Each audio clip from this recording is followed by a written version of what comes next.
Pull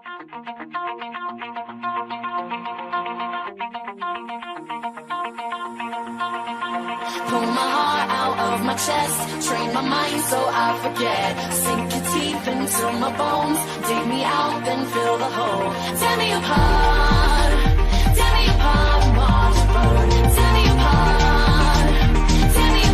and watch it burn. All that's left is a window to my soul. Come and get it.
Mouth to mouth, I breathe you in. Swallow down your jagged sin. Let it drown inside my veins. The sweetest poison I could take. You make it an art, the way that you scar with every word. But before we reach the end, strip me down again. Come and get it one more time. Oh, if you wanna lose your mind. Oh, come and get it one more time. Oh, if you wanna lose your mind. Oh, come and get it. Come and get it.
Pull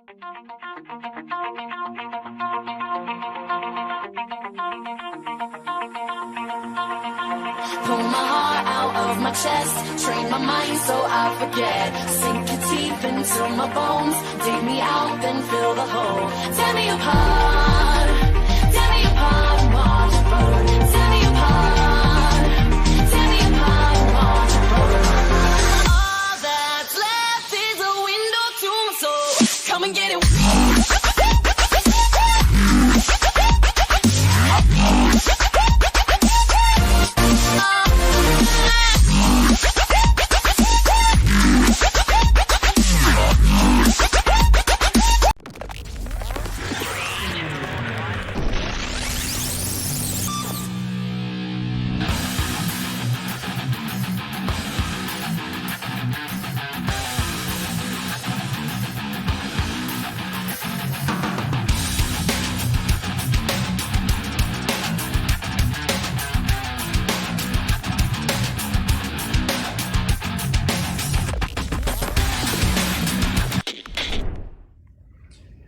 Hello everybody! How's everyone doing today?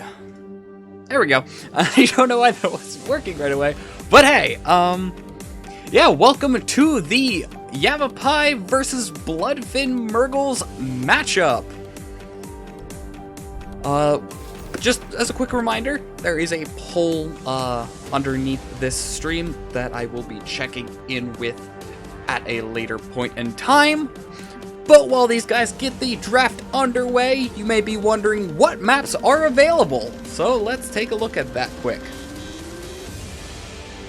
So the coin toss was lost by Yavapai, leading to BloodFin taking the first pick, which led to Yavapai banning out Dragonshire as well as Alterac Pass.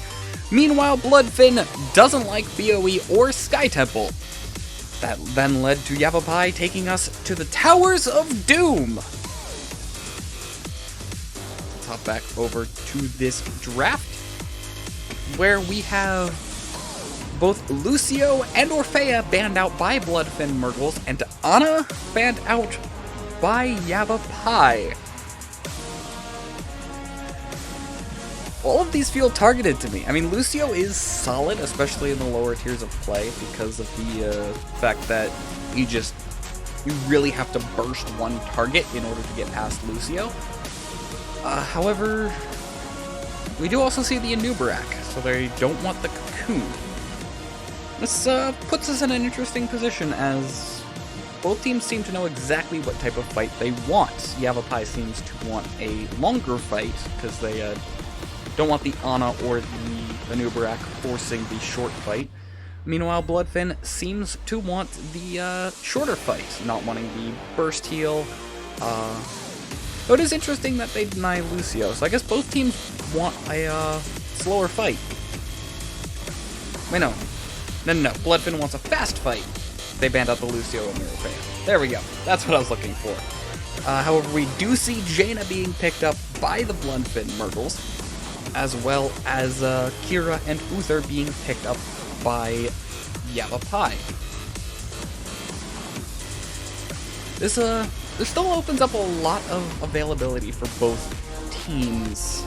However, with the Uther pick, that's either going to be a main tank Uther going for stuns, or it's going to be a Divine Mosh, or something along those lines. I'm guessing main tank, considering how early he was picked up. So even as a main tank, we might still see Divine Shield. I doubt it, but we might. Anyway, we do see the Ondo and Johanna, that just being a scary pick all around. Johanna can just lock down a bunch of people, Light Bomb pops, and just everyone's stunned. Ring of Frost under that, everyone's dead. That's just, unfortunately, the way it goes with that three-man combo. Dahaka does get banned out by Yavapai, however, trying to deny that global, the extra XP advantage, as well as the pressure, just the global pressure. He's also really solid on this map due to the fact that he can just show up on whatever objective he's needed on. Though we do see Lily banned out by BloodFin Mrgls. The number of healers available is dwindling very quickly. Lily also excels, however, in the longer fights. Especially with Akira. Actually, against Akira, Lily would work better because of the bleed damage Akira deals. We do see Kel'Thuzad, as well as Malfurion. I'm honestly not sure about this. If Yavapai plays KTZ, I would have expected a ban coming out on KTZ. Unless this is new. This could very well be new. But the KTZ combo, Malfurion Root, Uther stuns, this is absolutely a blow-up composition. One person is going to get picked and blown to complete smithereens. On the other hand, we do see BloodFin picking up Leoric as well as Raynor, another solid combo. Actually, a solid 3-man combo, as Leoric's slows are a little bit more than Jaina's, which helps her hit her skill shots. However, both Jaina and Leoric provide constant slows on the enemy team, meaning Raynor's damage is going to consistently be increased with that ace in the hole. We also see a Zarya being picked up from the side of Yavapai. I'm not sure why, considering Zarya's strength is dealing with burst as well as... Never mind! Gravabomb! Gravabomb! Anduin better not get caught in any of this stuff, or his entire team's dead. He's gonna need to pull to save one person, and the other is just going to die. Unfortunately, that's the way of the land.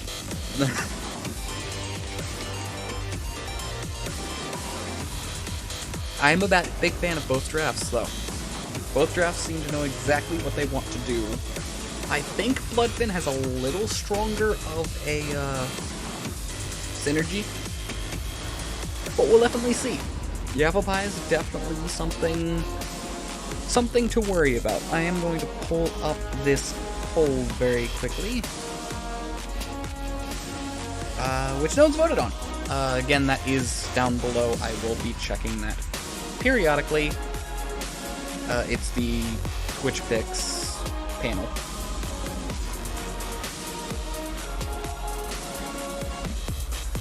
Yeah, definitely optimistic going into this game one. We'll have to see how well it works out for everyone involved. However, no more time to talk about that.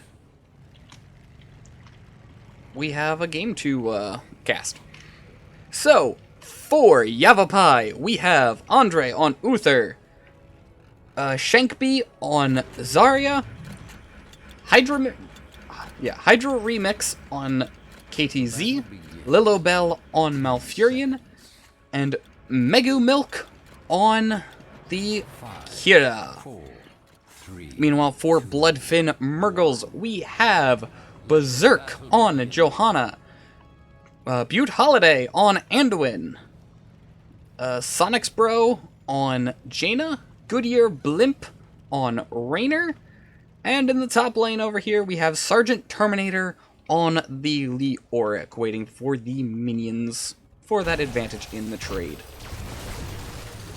So far, we're not seeing anything incredibly unusual for any talent picks.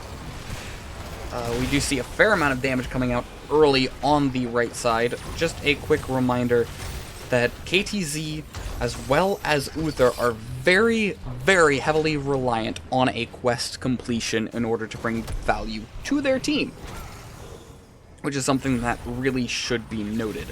Speaking of quests, Jaina is ahead of pace right here. She has 3 of her globes already. Also, her damage quest is really ahead of pace.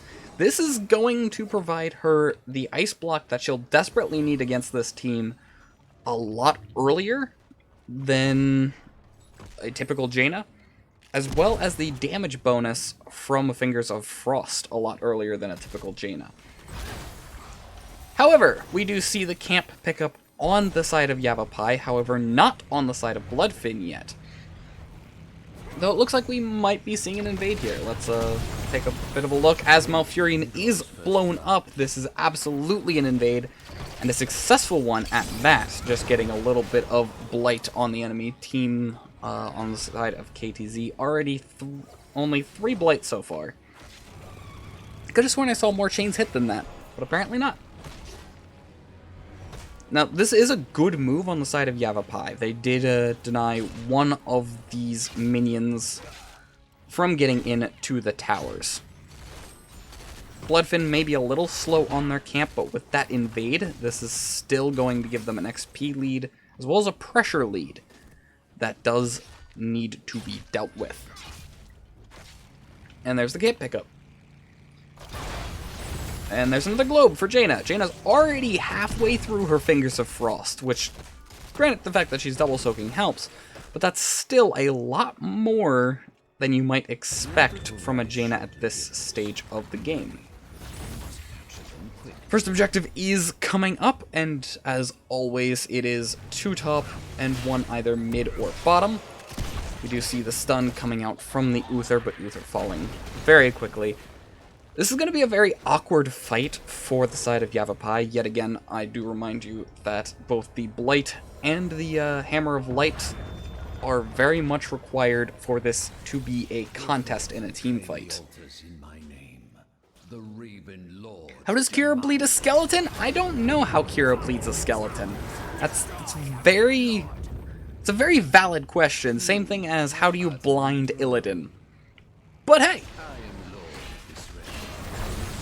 Big root coming out on the Malfurion.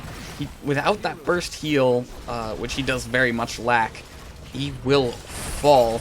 Uther falling very quickly, and a Rainer Q to secure that kill. Zarya also falling very quickly. This 4-man kill, 4-man gank squad rather, is absolutely putting a lot of pressure on the enemy team in this early game. And if they can snowball this, this will turn into a very difficult game for the enemy team.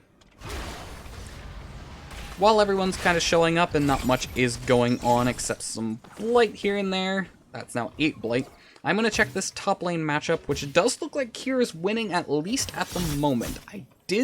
I do think she picked up her sippy cup a minute ago, but she is successfully zoning Leo out of these XP orbs fairly well.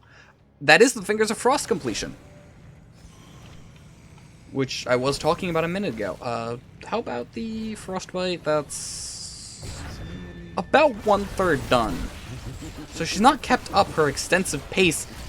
However, with a, I think, third Malfurion death, the pressure continues to be on the enemy team at this point. And there goes the Uther yet again. Zarya shouldn't fall here, but I'm very wrong. The Uther goes not able to keep his team alive. With that triple kill, this should be both of the top objectives for the quad kill. This should be both of the top objectives for the enemy team as Leoric does zone out the enemy. I did check for just a moment, but I'm going to do that again. Well, both teams are just kind of poking here and not much should happen. I'm just going to look at the stats here. So we do see Zarya has the most damage taken. Malfurion does have more healing than the Anduin, I do believe. No, Anduin does have significantly more healing. Highest siege damage is KTZ, whereas highest hero damage is Zarya at this point for the side of Yavapai. For the side of BloodFin, we do see Jaina topping both damages with those blizzards just blowing up both waves and people. Johanna is taking the highest amount of damage for the team. We also see no deaths on the side of BloodFin at this point in time, which is something worth noting. Anyway, going back to the talents, Uther's stun quest is almost complete, which means that he will be able to stun more frequently. We also see lots of siege damage actually here. Worth mentioning, well, KTZ does stand in the blizzard and get very, very blown up for it. We normally would see a KTZ's Blight being finished at this point in time. And we do see ultimates coming out on the left side. With that and the objective coming up, let's quickly talk about ultimates. So we do see the Light Bomb and the Blessed Shield, both of which I would expect, as well as the Entomb, and Rainer's Raider, which is the better ult if you can micro the Raider. And we do see the Elemental, which I forgot to mention. I'm a little curious about the Elemental pickup, as Ring I think would work a little bit better. However, we do have a fight to talk about right now as the Light Bomb does go out and everybody starts falling very quickly. The pull coming out on someone, I couldn't tell who, to pull them out of the Gravo Bomb, helping the escape. Meanwhile, everyone is falling very quickly on the side of Yavapai, as all of these abilities just come out. And I think this fort here did get involved in the fight a little bit, but I could be mistaken. We do see yet another invade and steal coming out on the side of BloodFin. And we are seeing a lot of damage follow through with it. Now, KTZ's ult is a ridiculously short cooldown, as well as it resets on a hero hit, so it's definitely worth throwing out there just to try and do a bit of zoning. However, we do seem to have a 4v5 fight coming out here with Entomb to lock in both the Kira and the Zarya, leading immediately to a kill. Light Bomb coming out, stopping Uther in his tracks, but it's not going to be enough, as Uther does have both the Malfurion and his own healing as well as armor. KTZ is almost completely at this point, and still not having Blight. Uther does fall now, as well as KTZ. I honestly didn't see how that happened, but it happened. It definitely happened.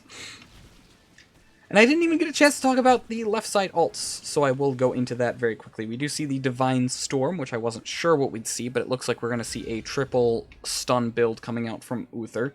Tranquility coming out from the Malfurion, trying to get a little extra spread armor on all teammates. I don't think that stacks with Uther's armor, but Uther's armor behaves weirdly. We do see the Gravitation Surge, as I pointed out earlier.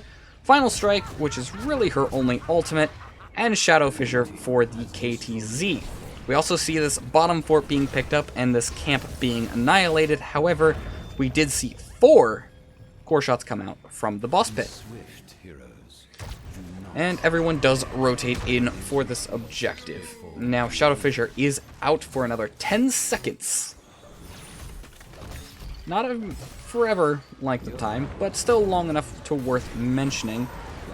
Now, the blue team did sneak the Uther onto this bottom point, so this was a 4v5 that BloodFin was not able to win. However, the Divine Shield as well as the Light Bomb does lead to the KTC getting immediately blown up. The Divine Storm trying to force the disengage, but unable to, as Malfurion gets even more snow dumped on his face. Now, we are going to see a more advanced technique coming out from the side of BloodFin here. It looks like they are going to be holding this objective while pushing in this bottom lane.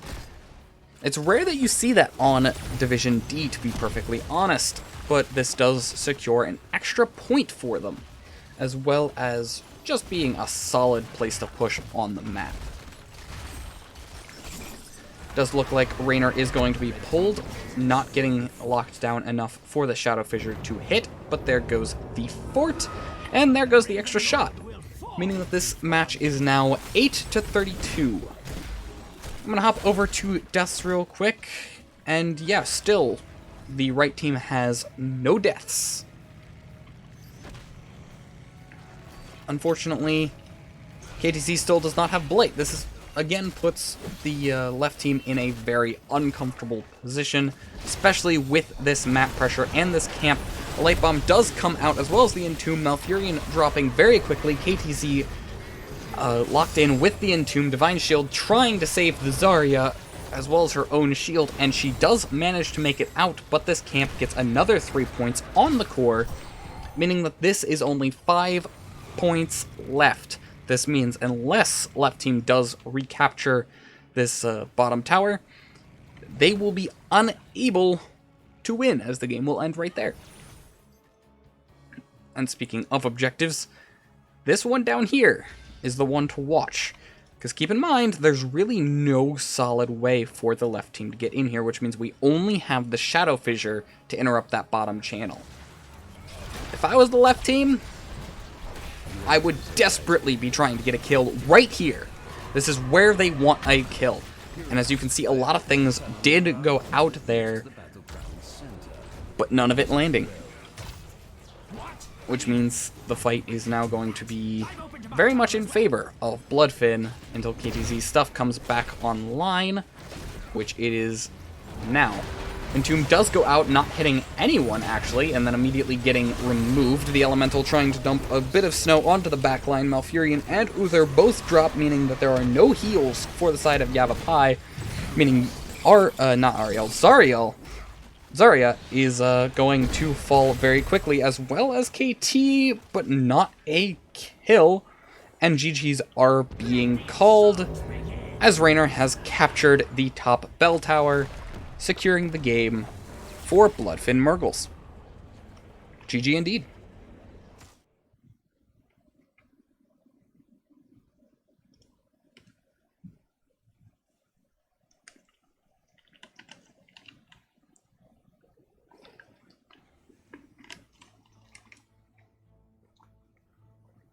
Yeah, the double steal really hurt Yavapai, and they weren't able to easily take advantage of the late game, as it really never got there.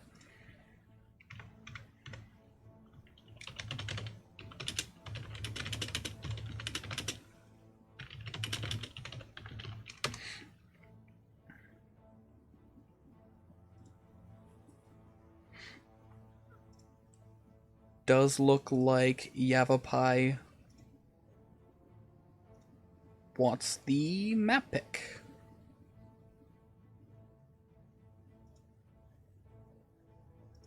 So I'm going to make the lobby in just a second.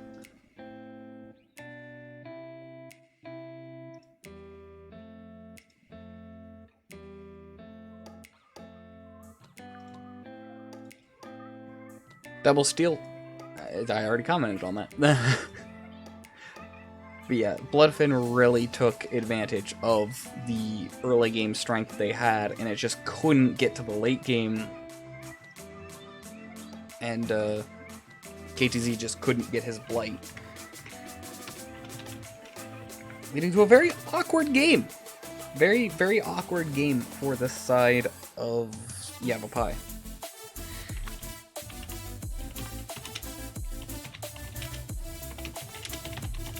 Yavapai, please join first. Alright.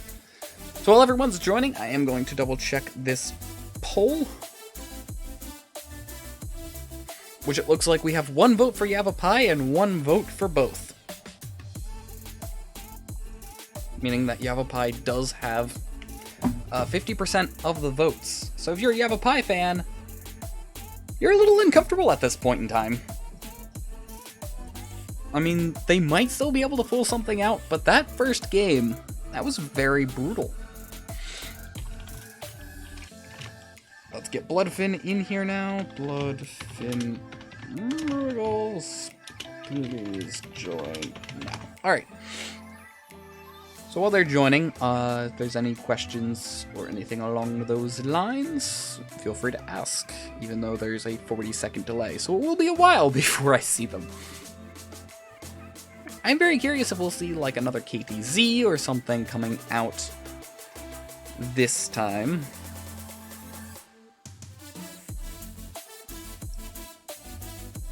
Or if we'll see the KTZ ban. They may not fear him. They very well might not fear him anymore. He wasn't able to get his blight. He really didn't get any picks. So yeah, I'm not sure.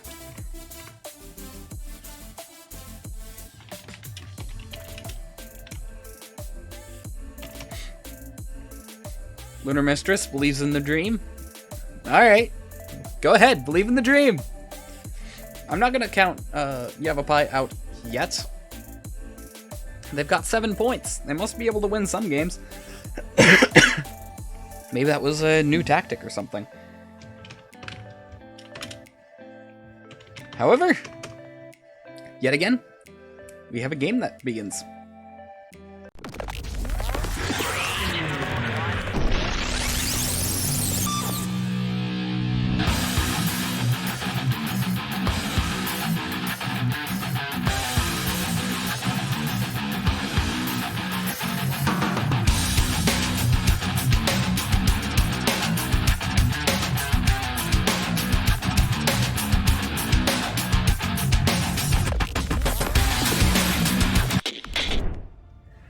Alright everyone, we are now on to game number 2 in our series of 3 between Yavapai and BloodFin Mrgls. Now if you're just joining us, or you forget how we've gotten here so far, I've got you covered. So, Yavapai did lose the coin flip, leading to BloodFin to pick up first pick, meaning that Yavapai decided to ban out Alterac Pass as well as Dragonshire, meanwhile BloodFin not wanting BOE or Sky Temple to be played on, leading to Yavapai to pick Towers of Doom for game number 1, which BloodFin Mrgls successfully won. Meanwhile, Yavapai says, we may have lost the first map pick, but let's go again, pick out another map pick, and they decide to take us to Cursed Hollow, my personal favorite map.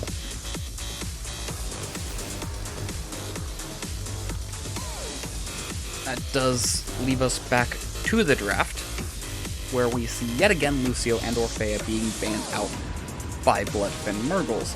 Like I said, I guess they really don't fear that KTZ, which is perfectly fair in all honesty. There really wasn't a whole lot of showing. He wasn't able to get his Blight. Like I said, it could have just been something new that they were trying out, and they decided to pull out on BloodFin Mrgls. But now's not the time to try new things. Jaina is getting first picked by BloodFin Mrgls. We do see Raynor and Sylvanas being picked up on the left side. There's plenty of ways to make that synergize. We could see Sylvanas go for the slow talent as well as the percent damage talent on 1. I doubt it, but we might see that. Either way, I'm guessing that this is a Q build Sylvanas, as they're going to want a bit more burst. We do see Johanna and Dahaka being picked up from the side of BloodFin Mrgls, Dahaka giving a lot of map advantage if used right. Johanna also honestly giving a lot of map advantage. And now we might see an Anduin either pick or ban on the side of Yavapai coming up soon, as they probably want to deny that synergy as well as deny the pull. We do see a Stukov ban, another solid healer in this lower tier, as he's able to keep everyone fairly healthy, and that Silence Arm is very difficult to play around, especially in the tight corridors of Cursed Hollow. I'm curious what ban we see here, though. Mrgls. That is fair. There are 2 auto-attackers on the side of Yavapai. Very fair, actually. I personally wouldn't want to run a Mrgls here, but I could definitely see the concern. I'm so curious what we see picked up here. I'm guessing we see an Anduin. Anduin in a tank, maybe? I'm not sure. There's the tank. And there's the Rhaegar. Not what I expected. Rhaegar does have Bloodlust, though, which I didn't think about till just now. And Anub'arak does have spell damage, as well as Beetles, as well as Cocoon. This could be interesting. This could very, very well be interesting. I am curious to see what build this Ana goes. I know she is going to go spell damage. We do see double blind on the right side here. I'm still thinking that this is going to be a Bloodlust game.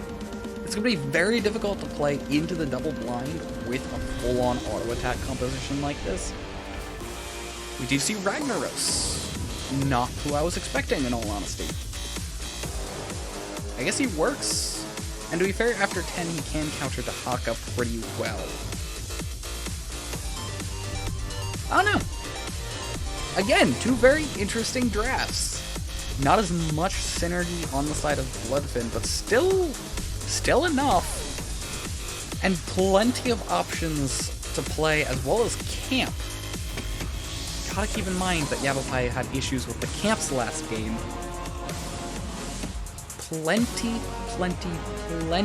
of people who can do camps. I mean, Raynor can do camps, Rhaegar can do camps, Sylvanas can do camps, Ragnaros moderately can do camps. Anub'arak can't, but you already have 3 people who can do camps, and all of those people are also decent laners. I am curious to see if we see the first tribute being given up to push something, maybe with the Bruiser camp mid or a Siege camp top. Especially considering at 4, Sylvanas can go Merc Queen and empower those mercenaries to mean everything that pushes, every mercenary that pushes what, 75% harder? I know it's a significant margin. But we do have a game to play here. So we see Lilibel on Rhaegar, Shankby on Raynor, Andre on Anub'arak, Megumilk on Ragnaros, and Hybrid Remix on Sylvanas, and that is Yavapai. Meanwhile, for our right team, we see Berserk on Johanna yet again, Sonic's Bro on Jaina yet again, Butte Holiday on the Ana trying to snipe across the map with healing, Sergeant Terminator on Dahaka, and Cassia on Goodyear Blimp in different lanes. Meaning that, interestingly enough, Yavapai has the advantage for this mid-fight if they wish to take advantage of that. However, that also means that they need to send someone bot sooner rather than later. They cannot afford to miss any of the bot soak, which they now see is being picked up by the Cassia. They're definitely going to lose a minion. Quite possibly more, as Sylvanas does rotate down fast enough to catch the rest of the XP. I'm going to quickly cover the mid-fights. There's a bit of aggression, but I don't think it'll lead to anything. Nah. So we do see Ace in the Hole for the Raynor, Legion of Beetles for the Anub'arak. That's interesting. I would not have expected Legion of Beetles, in all honesty. It's usually considered quite weak at this point. We do see a kill top lane that I missed. Dahaka should, very easily beat a Ragnaros, especially... Meteor build. Not the build I would have expected, but definitely going to have a rougher early game in lane especially. We do see Q build coming out from the Sylvanas, and shifting Meteor on the Ragnaros, like I just said. Meanwhile, for the right side, we do see Contact Healing as well as Laws of Hope. We also see Thunderstroke for the Cassia, Tissue Regeneration for the Dahaka, which I'm surprised he doesn't have a stack on yet. There's been a lot of minion deaths as well as the hero death. There it is! And Fingers of Frost for the Jaina, not stacking as fast as she was last game, but still stacking pretty fast. I am curious how we'll see this game go out. We did see this camp killed, but not picked up yet, as they do want that pushing during the objective. Sylvanas is going to clear up this camp relatively easily, especially if she picks up Merc Queen here, which is a bit busy macroing to pick up, as well as killing Cassia, which that is a successful kill. She doesn't have a lot of health, but I'm guessing she has a Sippy, or she can Hearth here while Raynor covers her lane. There's the Sippy. I'm guessing we see Ragnaros pick up this camp. Or they might just hold it as they already have this objective basically secured with the kill on the Cassia. I guess she might be able to show up in time. It'll just take a little bit of poking. Dahaka does dig down a little early, trying to secure that poke, as well as position for the aggression. Speaking of aggression, Anubarak dropping very quickly in the enemy backline. Ragnaros using his Molten Wave, I think? Blast Wave to get out of the fight. Ana will try and channel the objective, but does get interrupted by the Rainer's piercing shot. Everyone on the blue side is fairly low, however, Anubarak is not low, he is dead. And BloodFin is quite healthy after this fight, even with the Ana channeling the objective. They do save the globe for the Jaina. How sweet. Lots of aggression does come out on the Rhaegar, but he is a Rhaegar. He will just use the wolf form and bail out. Meanwhile, this top camp does manage to deny a fair bit of XP and does take a tower and a gate. Not super valuable. Meanwhile, this mid camp is cleared up for free. We do see Merc Queen, and it's 60%. Friendly non-elite mercenaries near Sylvanas deal 60% more damage. We don't see what I thought we'd see, probably because of the Cassia kill. But I do expect to see a give at some point in the early stages, perhaps, to try and push with the Sylvanas. But I've been wrong before. It doesn't look like we're going to see that. Tahaka is going to show up in the bush, grabbing the Rainer, and that will be a dead Rainer. There's no way for him to pull out of this. One thing that is worth mentioning, Rhaegar's healing is a bit sporadic until 10, where he gets his big burst heal. Meaning that he really doesn't have an answer to this burst damage coming out from the right side. And that's another objective win for the side of BloodFin Mrgls. I am very curious. First of all, invade. Another invade. Taking lots of advantage of all of the aggression they're able to get. But I'm very curious to see whether or not we will see the Ancestral, as they just need that extra burst healing. They really do. So far, not seeing anything incredibly unusual, except slow burn. I did not expect slow burn at 4, to be perfectly honest. I'm trying to remember what's at 4. But I'm still not sure about it. However, it does apply a slow, which does mean it does proc Rainer's Ace in the Hole, which, as a quick reminder, is 15% damage on everything, not just autos.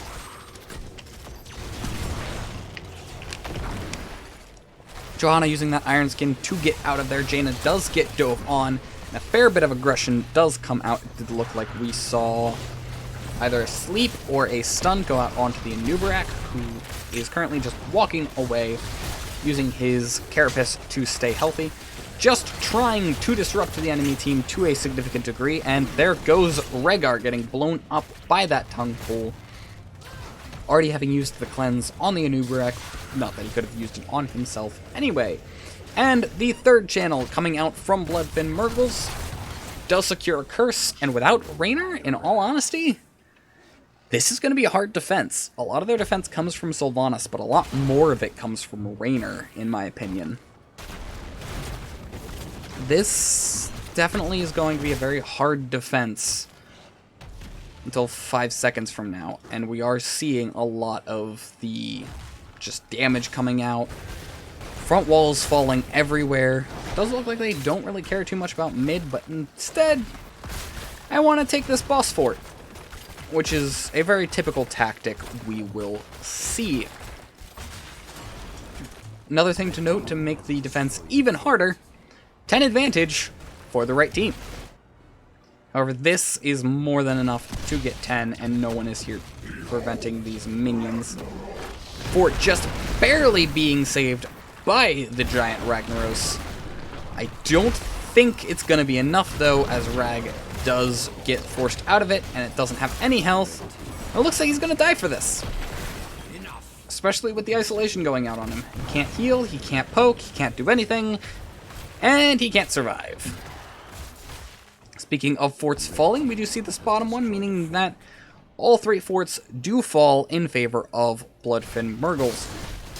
However, now having 10, Yavapai says, you go ahead and take our forts. Have fun dealing with the boss.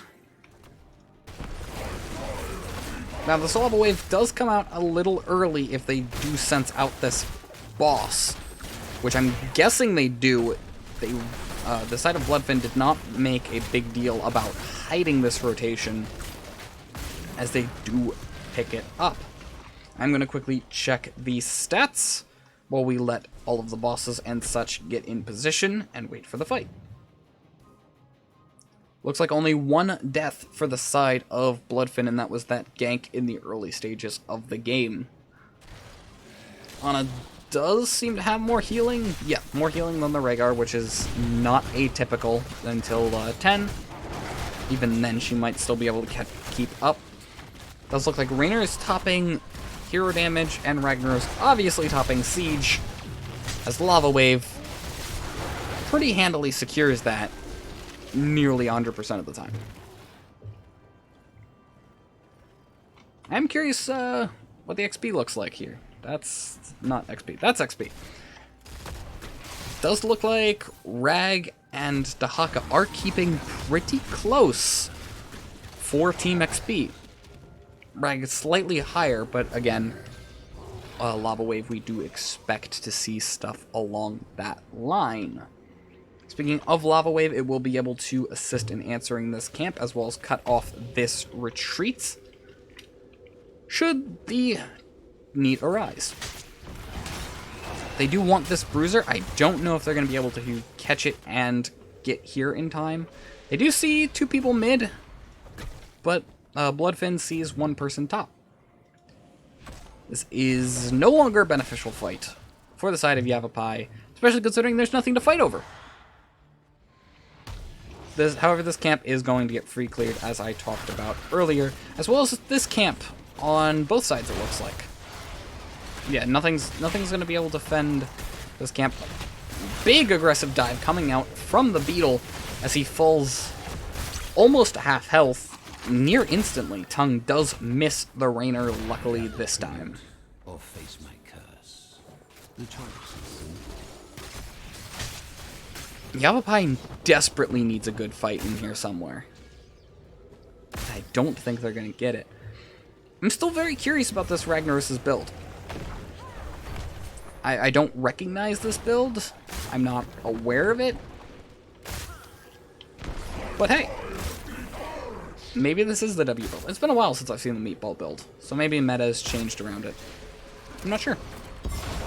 Beetle is slept on the dangerous side of the position. Ragnaros does get grabbed and falls incredibly quickly, especially considering he's unable to heal himself. The Cocoon also falling just as quickly. I think I heard the nano boost, which explains why everyone is so low, including the Raynor, who is just trying to get out. And he does. Cassie is hunting for him, but no one checks the tiny, insignificant little nooks and crannies on the map. However, with two people dead, this is a push on to keep. They don't have any minions, but they do have a Johanna who decides not to soak it. I mean, not tank the tower shots, which is definitely fair, especially with Lilibel out this far, who is not able to survive, getting blown up very quickly. I thought the wolf was going to be able to make it out, not gonna lie. I'm not sure what finished it. I'm guessing a Gina Q pierced the gate. But either way, this is a second curse for the side of BloodFin. And that could very easily be GG.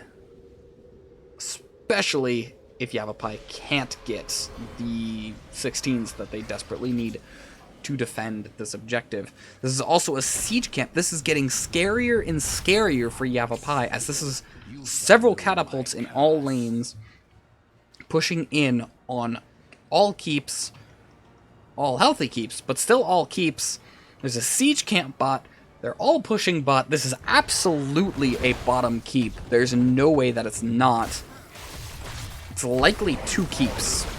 Lava Wave does come out, just trying to get some extra damage and getting the clear, meaning that this actually probably isn't a bottom keep. I thought Lava Wave was already out. Jaina does drop very quickly, getting blown up by the Ragnaros Q. Actually, apparently the Wolf Bite.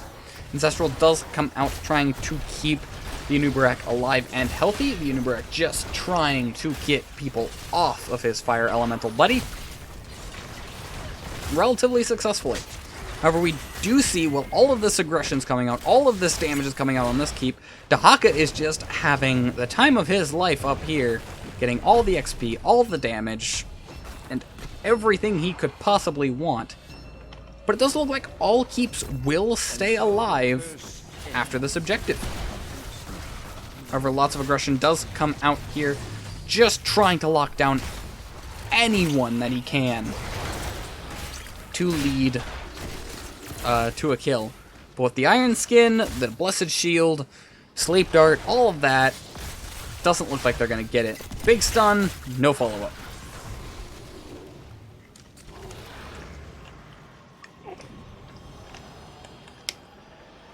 Sorry, just taking a drink of water.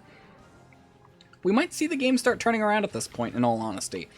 The 13s for the side of Yavapai, as well as the 16s, this Earth's Grasp Totem, as well as Epicenter and Burn Rage, all of this stuff, after 13, starts getting really scary.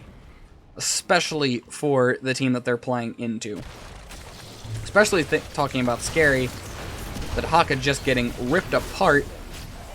But it's Uno reverse, as that Haka is able to stay alive, and the Beetle falls, as well as the Rhaegar, who I'm guessing fell because of the Nano Boost. I saw the Nano Boost go out, I did not see the Rhaegar take any damage.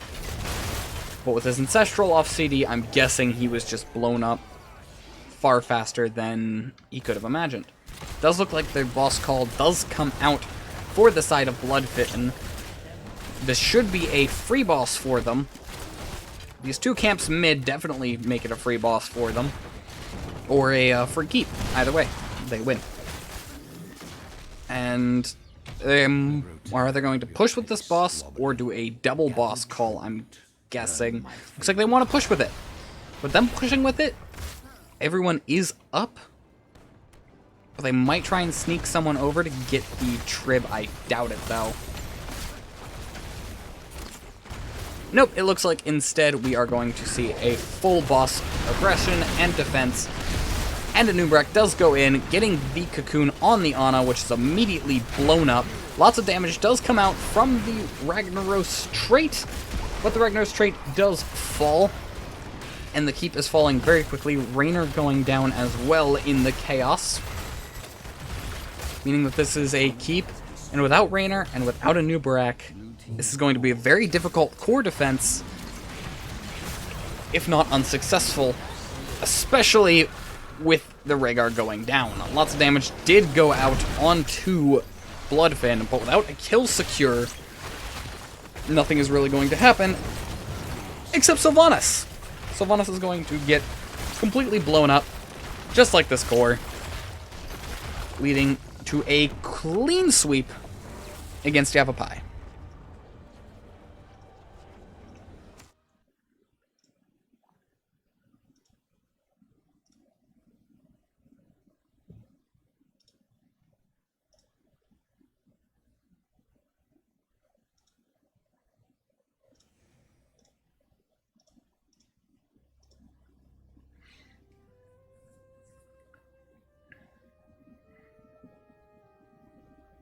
That was a very clean sweep. Worked out very well for BloodFin. I don't remember who the BloodFin captain is. BloodFin. Mrgls. Would like an interview. Alright. Yeah, GG indeed. It was definitely a good game. Yavapai fought hard, but they just really couldn't handle the coordination that BloodFin seemed to have.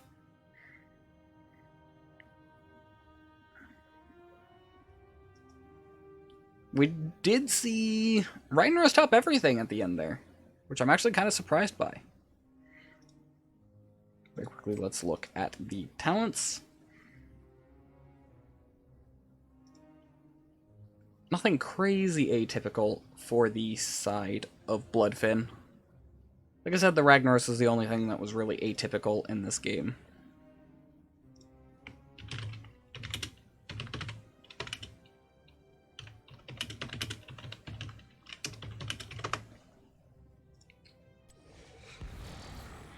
Alright. Let's unmute that.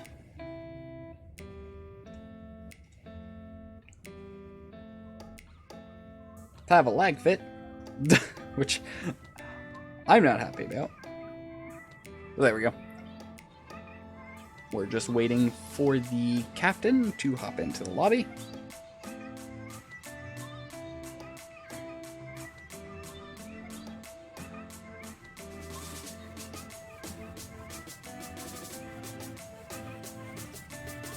Let me check the chat real quick while I wait for him.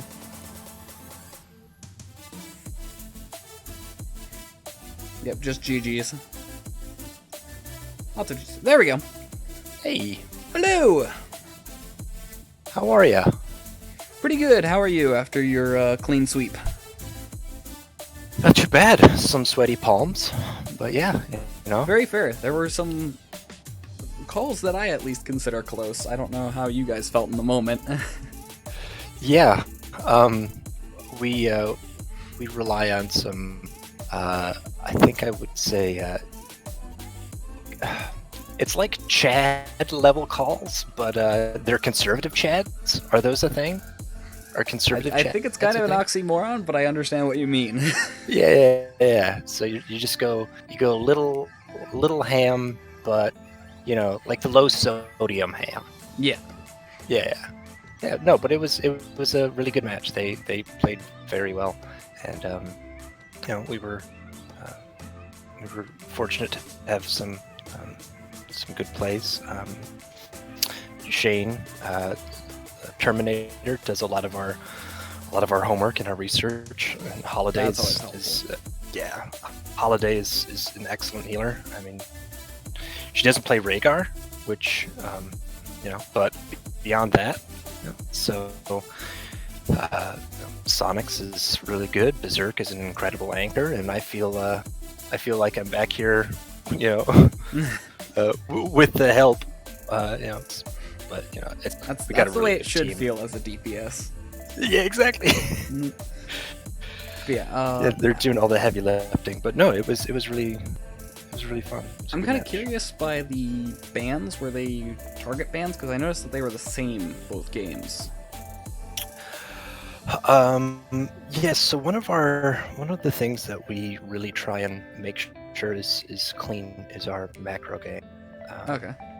And so making sure that the opponent doesn't get a leg up on that is kind of important to us. So the Lucio is a big part of that. Very fair. Very, very fair.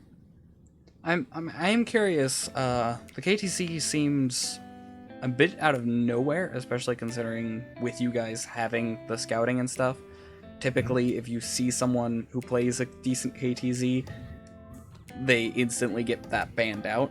I'm kind of curious how you guys felt going into Game 2 after facing the KTZ. Was that considered as a ban, or did you really not fear that?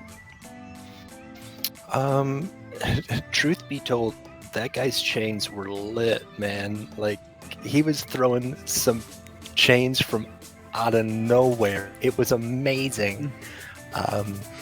So he was just sending chains everywhere, and so it was definitely a consideration. But with that particular map, and when we saw that Sylvanas, one of our primary concerns, honestly, was playing against like a Juice Pirates, because that's fair. Yeah, you know, that's just not like one of the. Oh, that's why the Mrgls one of the ban things that came we. out. Yeah, I didn't even think about that. So, like, when we do our practices and stuff like that, a lot of times we just do brawls, and we just spend a lot of time like having fun together, and that's really what we like about this game, is the fun that we have as a team. And there's certain comps that playing against just simply is not fun. and Juice Pirates is one of those things that like there's not a lot of interaction with that. You know, so absolutely we agreed. We would much rather take a lose as opposed to taking a win that wasn't fun. That's fair. That's absolutely fair.